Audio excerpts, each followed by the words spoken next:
Hello everyone. आज हम 8वीं कक्षा के उड़ान कार्य पुस्तिका के भूगोल विषय के कार्यपत्रक 3 और 4 को सोल्व करना सीखेंगे। सभी बच्चे वीडियोस को पूरी देखें अच्छी तरह से, और अगर आप अभी तक चैनल पर नए हैं तो चैनल को सब्सक्राइब भी कर लें और साथ में दिए बेल आइकन को ज़रूर प्रेस कर लें। तो देखिए बच्चों, शुरुआत करते हैं कार्यपत्रक 3। और कार्यपत्रक 3 में जो है दक्षता दी है कि ऐसे कारकों का विश्लेषण करते हैं जिनके कारण कुछ देश प्रमुख फसलों जैसे गेहूं, चावल, कपास, जूट इत्यादि का उत्पादन करते हैं। बच्चे इन देशों को विश्व के मानचित्र पर अंकित करते हैं। यह किस फसल का चित्र है, इसका प्रयोग किस उद्योग में किया जाता है। यहाँ पर 2 क्वेश्चन पूछे गए हैं बच्चों, ठीक है। तो आप सबसे पहले इस चित्र को ही ध्यान से देखो और मुझे बताओ कि किसका चित्र है ये। यह कपास की फसल का चित्र है, ठीक है। यह कपास की फसल का चित्र है। अब इसने यहाँ पर पूछा है दूसरा क्वेश्चन, देखो इसका प्रयोग किस उद्योग में किया जाता है।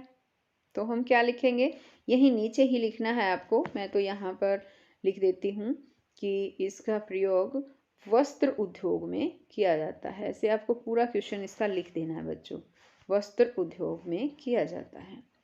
आगे इसने पूछा है सेकंड क्वेश्चन कि चावल, गेहूं, बाजरा, कपास, मक्का, पटसन, कॉफ़ी, चाय फसलों को वर्गीकृत कीजिए। संकेत दे रखा है जैसे कि खाद्य फसल होती है, नकदी फसल है या पेय फसल है, ये बताना है। तो देखिए इसमें सबसे पहले है चावल, और यहाँ पर बताना है कि चावल क्या है। खाद्य फसल है, देखो यहाँ जैसे इसने दिया है ना ऊपर, खाद्य फसल है, नकदी फसल है या पेय फसल बताना है। तो चावल हम खाते हैं, है ना, ये खाद्य फसल है बच्चों, खाद्य फसल लिखेंगे। कपास क्या है बताओ, कपास नकदी फसल है, ठीक है, नकदी फसल। गेहूं खाद्य फसल है।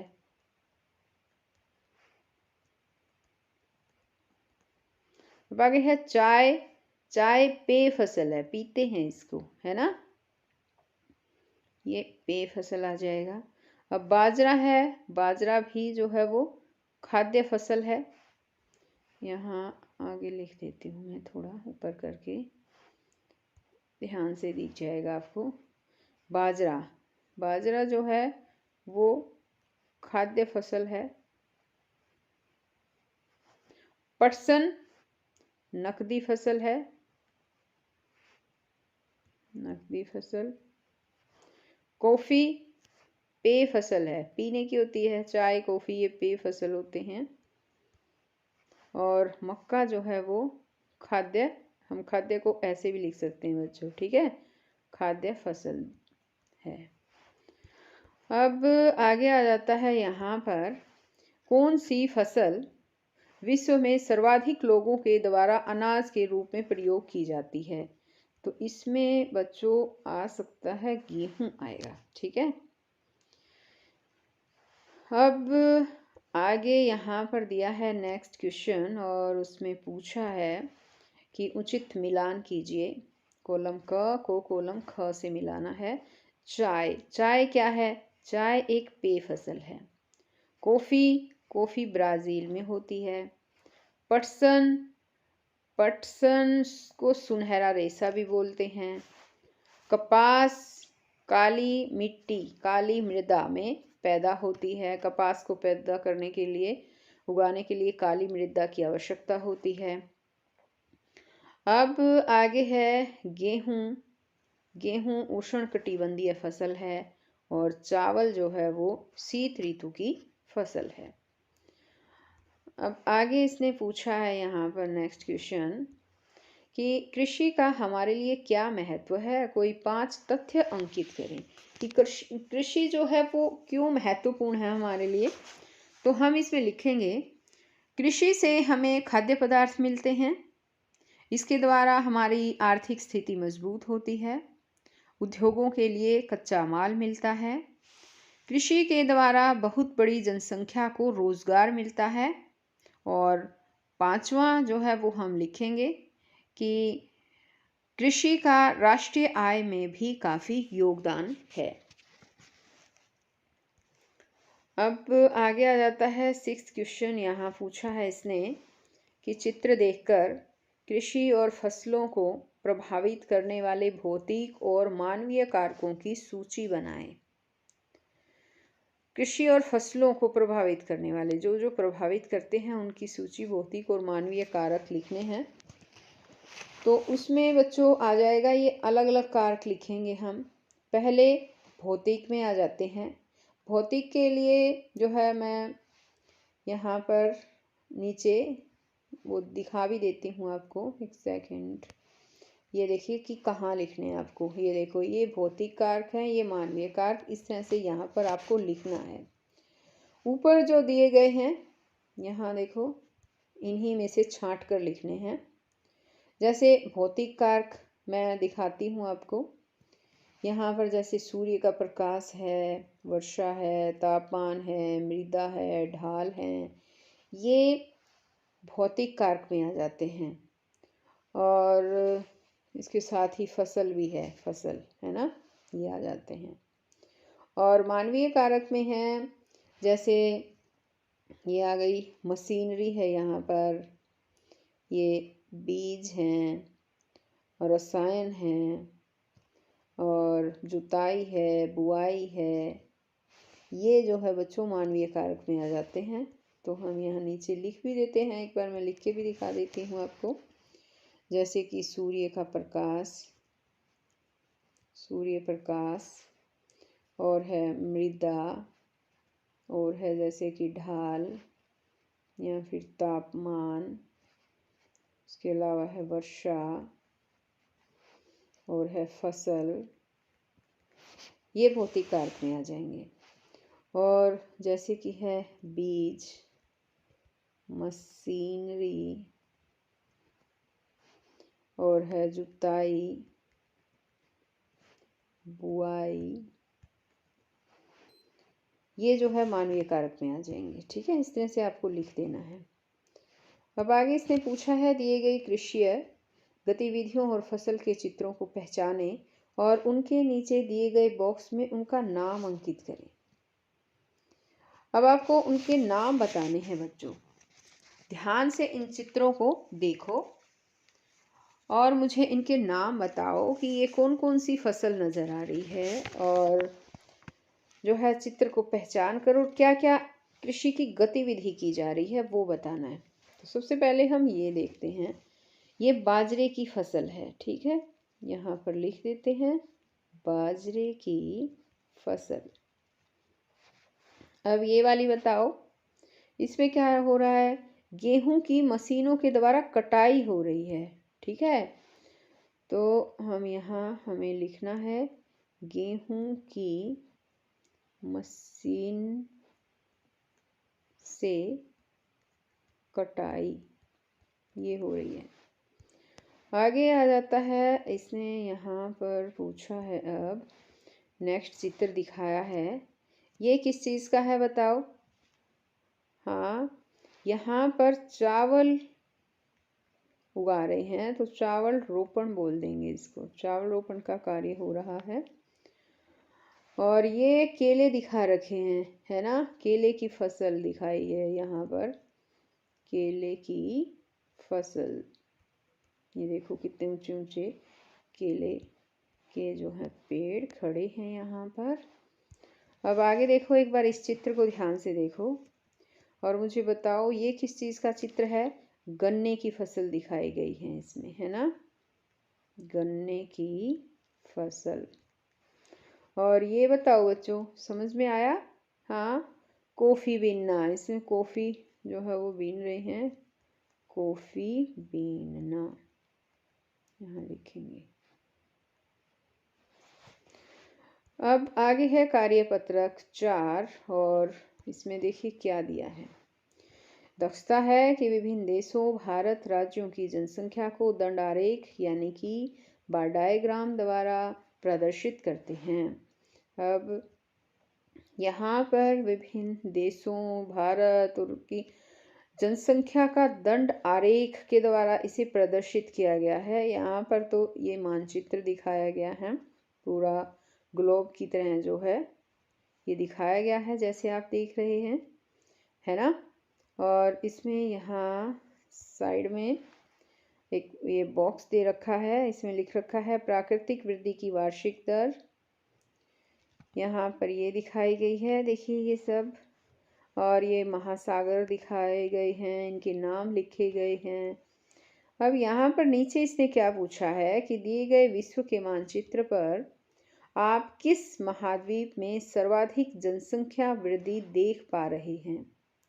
सबसे ज़्यादा जनसंख्या वृद्धि कौन से महाद्वीप में है।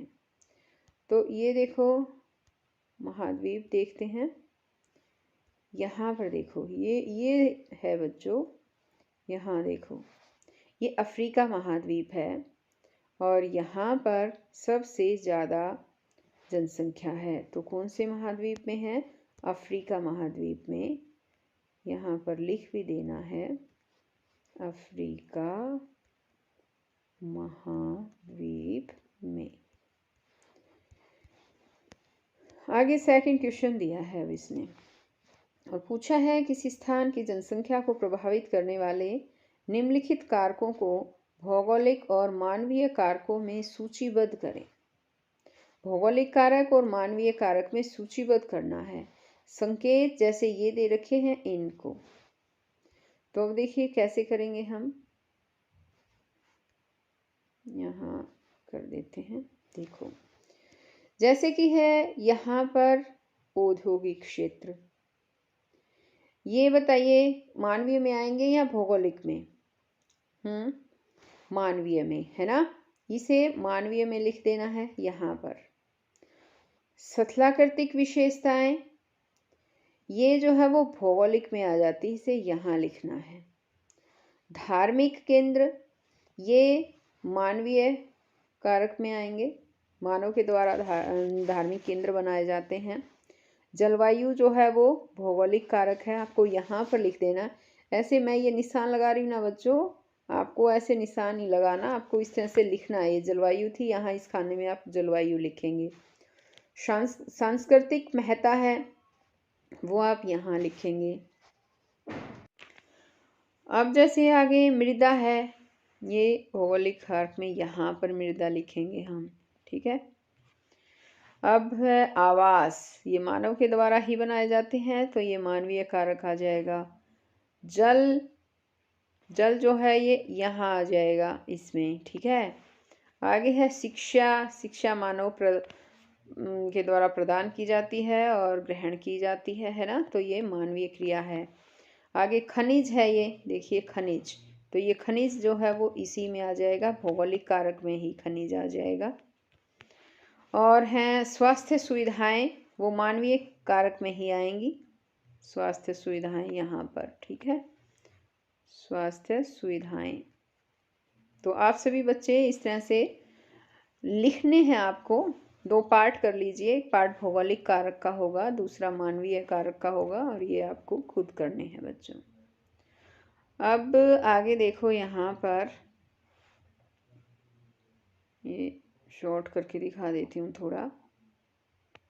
यहाँ पर देखो, अब इसे दिया है कि दंड आरेख के आंकड़ों को देखें और सर्वाधिक जनसंख्या वाले 5 देशों को क्रमबद्ध कीजिए। 5 देश क्रमबद्ध करने हैं बच्चों।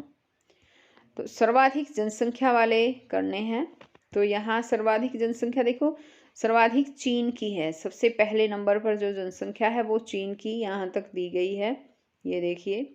फिर है भारत, फिर है USA, फिर इंडोनेशिया और ब्राज़ील। तो ये आपको नाम इस तरह से लिख देने हैं। यहाँ पर देखो नीचे जगह दी गई है, आपको इस जगह पर ही ये नाम जो है वो लिखने हैं। सबसे पहले सबसे ज़्यादा जनसंख्या है चीन की, उसके बाद नंबर आता है भारत। उसके बाद है यहाँ इंडोनेशिया है, एक बार देख लेते हैं, श्योर करते हैं। यूएसए है यहाँ पर, है ना, यूएसए। दोबारा से लिखते हैं, चीन है, उसके बाद भारत है, उसके बाद है यूएसए, उसके बाद आ जाता है इंडोनेशिया। इंडोनेशिया के बाद जो है यहाँ पर आ जाएगा ब्राज़ील, ये लिखेंगे ब्राज़ील। ये जो है आप यहाँ पर लिखेंगे। अब आगे चलते हैं और आगे यहाँ पर है, जन्म दर और मृत्यु दर के निम्नलिखित आंकड़ों के चित्रण को देखें और नीचे दिए गए बॉक्स में इनके परिणाम को अंकित करें। ये स्थिर जनसंख्या है, तीव्र जनसंख्या वृद्धि है, या फिर ह्रासमान जनसंख्या है। तो हम यहाँ पर जो है बच्चों लिखेंगे, ये जो जनसंख्या दिखाई गई है ये आ जाती है स्थिर जनसंख्या में। ये जो चित्र दिखाया गया है ये आ जाएगा तीव्र जनसंख्या, और ये आ जाएगा ह्रासमान जनसंख्या। इस तरह से लिखेंगे, ठीक है। अब आगे इसने पूछा है यहाँ पर, डैश एक राष्ट्र के सबसे बड़े संसाधन होते हैं, प्राकृतिक संसाधन, मानव निर्मित संसाधन या मानव। तो इसमें आएगा बच्चों मानव। मानव जो है वो राष्ट्र का सबसे बड़े संसाधन होते हैं। सीढ़ीदार खेती डैश क्षेत्रों में की जाती है, ढलवां क्षेत्रों में या मैदानी क्षेत्रों में। तो ये आएगी ढलवां क्षेत्रों में, यहाँ आपको लिख देना है। आगे है कि विश्व में सर्वाधिक जनसंख्या वाला देश भारत है। तो बताओ बच्चों, ऊपर भी हमने देखा था भारत है क्या? नहीं, ये असत्य है। विश्व का सर्वाधिक जनसंख्या वाला देश कौन सा है बताओ? चीन, ठीक है, चीन है। अब आगे यहाँ पूछा है कि भारत में जनसंख्या का औसत घनत्व डैश व्यक्ति प्रति वर्ग किलोमीटर है। तो इसमें आएगा बच्चों 382 व्यक्ति प्रति वर्ग किलोमीटर है। आगे की निम्नलिखित में से सर्वाधिक जनसंख्या किस क्षेत्र में मिलती है? तो उसमें आएगा गंगा का मैदान। ये ख पार्ट जो है आ जाएगा। तो बच्चों आगे हो जाता है राजनीति शास्त्र स्टार्ट, और आगे की वीडियो में मैं आपको जो है यही राजनीति शास्त्र में आए गए पत्रक को ही अच्छी तरह से समझाऊंगी। तो हम फिर मिलते हैं नई वीडियो में, तब तक के लिए बाय।